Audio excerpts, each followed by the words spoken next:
کہ کسی نے ایک سوال کیا کہ یہ جو راؤنڈ ٹیبل کانفرنس ہوتی ہے وہ کیا ہوتی ہے، تو اس پہ کسی نے بڑا خوبصورت جواب دیا کہ کوئی بڑا ایشو آ جائے نا کہ لوگ الگ الگ اس کو سولو نہ کر پا رہے ہوں تو وہ راؤنڈ ٹیبل کانفرنس کرتے ہیں اور آپس میں ڈسکس کرتے ہیں. تو سوال آیا کہ پھر ڈسکس کے بعد کیا ہوتا ہے، تو کہتے ہیں ڈسکس کے بعد بھی یہی فیصلہ ہوتا ہے کہ ہم مل کے بھی کچھ نہیں کر سکتے اس ایشو کو سولو کرنے کے لیے. 2024 بی جے پی کا ہے، بہت نیگیٹو چیزیں چل رہی ہیں، کبھی منی پور تو کبھی بنگلور تو کبھی ویسٹ بنگال تو کبھی ہندوؤں کو بھڑکایا جا رہا ہے کہ مودی کچھ نہیں کر رہا ہندوؤں کے لیے، یہ ہے وہ ہے. مائنورٹیز کو الگ ایکٹیویٹ کیا جا رہا ہے، کبھی کرسچنوں کو، کبھی مسلمانوں کو، کبھی دلت مسئلہ لایا جا رہا ہے، کبھی کچھ تو کبھی کچھ. انٹرنیشنل لیول پہ ایک موومنٹ چلائی ہوئی ہے. وہ آپ عام آدمی پارٹی کی education minister Atishi Cambridge University آئی تھی دلی کے ایجوکیشن کے مسئلوں کو لے کے. اس کی ساری اسپیچز میں نے دیکھی، ایک اسپیچ بھی ایسی نہیں تھی جو آپ کو یہ لگے کہ وہ لندن میں کیمبرج میں ایجوکیشن ایشو پہ بات کرنے آئی ہے. ایسا لگ رہا تھا الیکشن کیمپین چلا رہی ہے. ہمارا دلی میں ایجوکیشن کا اتنا پرسنٹیج ہے، بی جے پی کی سینٹرل گورنمنٹ کا اتنا ہے. دلی نے یہ کیا، بی جے پی نے کچھ نہیں کیا. ہر چیز ہر اسپیچ میں اسی طرح کی باتیں کمپیئر کرتی رہتی تھی، بی جے پی نے یہ کیا، وہ کیا، ہم نے یہ کیا یہ کیا. ابے تم ادھر الیکشن کمپین چلانے آئی ہو. لندن سے ایک ووٹ نہیں ہے، ایک ووٹ. اوورسیز انڈین ووٹ نہیں ڈال سکتے اگر ان کے پاس انڈین نیشنلٹی نہیں ہے. انہوں نے اگر اوورسیز کی نیشنلٹی لی، برٹش انڈین ووٹ تھوڑی ڈال سکتے. تم یہاں الیکشن کیمپین چلا رہی ہو. یہ اتنا کچھ 2024 کے لیے ہو رہا ہے. پھر جارج سوروس اور انٹرنیشنل ایکو سسٹم، پھر پاکستان، سب کی ایک کوشش ہے کہ بی جے پی نہ جیتے 2024 میں. جب George Soros, international ecosystem, I S I یہ چاہتی ہو نا کہ بی جے پی نہ جیتے، تو آپ سمجھ جائیں کہ اس کا مطلب بی جے پی انڈیا کے فائدے میں ہے. جبھی یہ لوگ نہیں چاہتے. انڈیا کے دشمن کیوں نہیں چاہتے کہ بی جے پی جیتے؟ اس لیے کہ انڈیا ترقی کرے گا. تو یہ سمجھنے کی بات ہے. میں نہیں سمجھتا کہ 2024 میں یہ کچھ کر سکیں گے. پہلے تو ان کا ملنا ہی نہیں بنتا. Kalyan ji, sir what is the history of Rawalpindi conspiracy and no one in Pakistan never revealing the matters. Some convicted persons of the conspiracy cases granted asylum in India by the bless of Congress. بھائی Rawal Pindi conspiracy کون سی؟ پاکستان میں ساری conspiracy Rawal Pindi سے ہوتی ہیں، کیونکہ G H کی راول پنڈی میں ہے. راول پنڈی میں ہی پہلے پرائم منسٹر لیاقت علی خان کا مرڈر ہوا تھا، آرمی کی گیدرنگ میں. ساری کنسپائریسیز راول پنڈی میں ہوئی ہیں. ذوالفقار علی بھٹو کو بھی Rawalpindi G H Q نے، آرمی نے ہی ہٹایا تھا. راول پنڈی کنسپائریسیز بہت ہیں. ضیاء الحق کا اوجڑی کیمپ بھی راول پنڈی سے ہی تباہ ہوا تھا.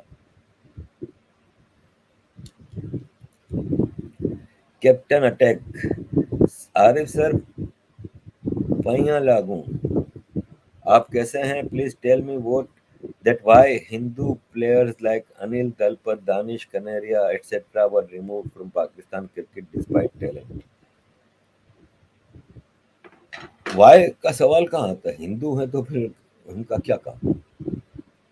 پاکستان میں ہندو کو کہیں بھی، ہندو ایکسٹرا آرڈنری ٹیلنٹ ہو، یہ ہو وہ ہو، تو وہ بریک دی تابو آگے بڑھ جاتے ہیں. بہت کم ایسا ہوتا ہے. دانش کنیریا دیکھیں، پاکستان ہے نا، اس کے پاس اسپن بولنگ اچھی رہتی تھی. اقبال قاسم اور عبد القادر وغیرہ تھے، توصیف احمد، اس کے بعد مشتاق احمد اور ثقلین مشتاق آئے. اس کے بعد پاکستان کے پاس کوئی کوالٹی اسپنر تھا نہیں. ایسے میں دانش آیا آگے، تو دانش کو مجبوراً ان کو لینا پڑا. 200 سے زیادہ وکٹیں لی ہیں، اتنے کھیلے ٹیسٹ، اس میں مجبوری تھی. جیسے ہی ریپلیسمنٹ آیا، سعید اجمل اور یاسر شاہ، تو نکال دیے. تو ہندو ہونا پاپ ہے بھائی پاکستان میں. اور انل دلپت تو شاید میرا خیال ہے ایک آدھی ٹیسٹ کھیلا ہوگا. اس کا کزن تھا انل دلپت کا مہندر تھا. وہ اس کو بیچارے کو کبھی ٹیسٹ میں کھیلنے کا موقع ہی نہیں ملا کہ فرسٹ کلاس کرکٹ تک ہی رہے. تو یہ ایسا ہے پاکستان میں. اگر کوئی مائنورٹی والا پہنچ بھی جائے تو اس کو اگر وہ مسلمان نہیں ہوتا تو وہ فارغ ہوگا دانش کی طرح. مسلمان ہو جائے تو پھر وہ یوسف کی طرح بہت آگے بڑھ جاتا ہے. Pawan Kumar please update on Pak and Afghan Taliban issue regarding their border issue. اب بھائی میں ابھی کسی کے جواب میں بتا رہا تھا تو یہ معاملہ نہیں سدھرے گا. آپ کو میں بتاؤں کہ پاکستان انڈیا سے تو جنگ کرنے کا سوچ نہیں سکتا. پاکستان اس خیال میں ہے, اس خواب میں ہے کہ ہم افغانستان کے طالبان کو تو ہرا دیں گے. تو ہو سکتا ہے کہ کہیں نہ کہیں افغانستان اور افغانی طالبان کے اندر پاکستان کی آرمی کے خلاف اتنی نفرت ہے. 96 میں پورے افغانستان پہ طالبان کی گورنمنٹ تھی. 2001 میں امریکہ کو لانے والا طالبان کے خلاف پاکستان تھا. پکڑ کے طالبانیوں کو امریکہ کے حوالے کیا. طالبان 20 سال امریکہ سے لڑے اور اندر ہی اندر یہ نفرت بڑھتی گئی کہ اس پاکستان آرمی, پنجابی آرمی کی وجہ سے آج اس اسٹیج پہ ہم آئے. تو آج افغان طالبان پاکستان آرمی سے شدید نفرت کرتے ہیں. اور جہاں ان کو نظر آئے گا نا کہ پاکستان کا بہت بڑا نقصان ہو سکتا ہے, وہاں پہ یہ ضرور اپنا کردار ادا کریں گے پاکستان کو نقصان پہنچانے کے. بارڈر ڈسپیوٹ ہے اور رہے گا, اور کہیں نہ کہیں ایک چھوٹی بڑی جنگ ضرور ہوگی افغان طالبان کی اور پاکستان کی.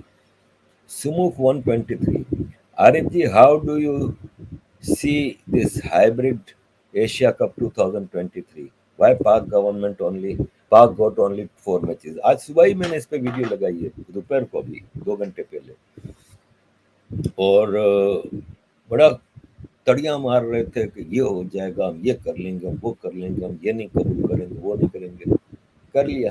اب نیا جو آرمی چیف ذکا اشرف آ رہا ہے, کیونکہ نجم سیٹھی کو تو آصف زرداری نے کہا ہے کہ یہ ہمارے کہ شہباز شریف ہمارا پارٹنرشپ ہے نا, تو کچھ چیزیں ہمارے کو بھی ملنی چاہیے, تو پی سی بی ہمیں ملنا چاہیے. تو پی سی بی کا چیئرمین نجم سیٹھی نہیں چاہیے, ذکا اشرف ہمارا آدمی جائے گا.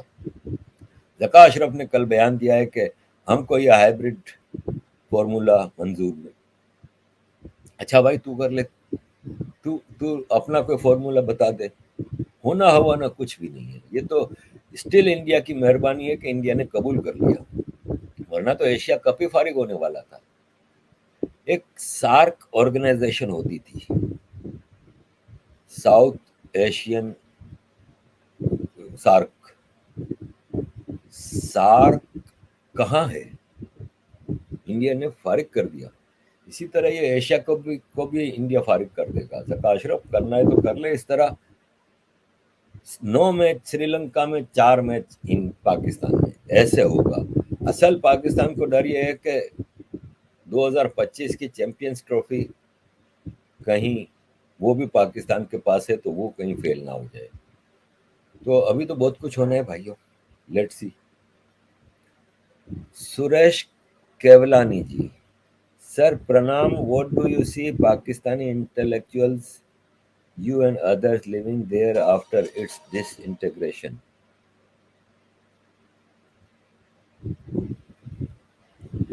ڈس انٹیگریشن کے بعد اگر پاکستان میں ایسا کوئی موقع آتا ہے اور سندھو دیش, آزاد سندھو دیش بنتا ہے, اگین میں نے رہنا تو وہاں ہے جہاں میرے بچے ہیں, تو میرے بچے تو یہیں کہیں رہیں گے.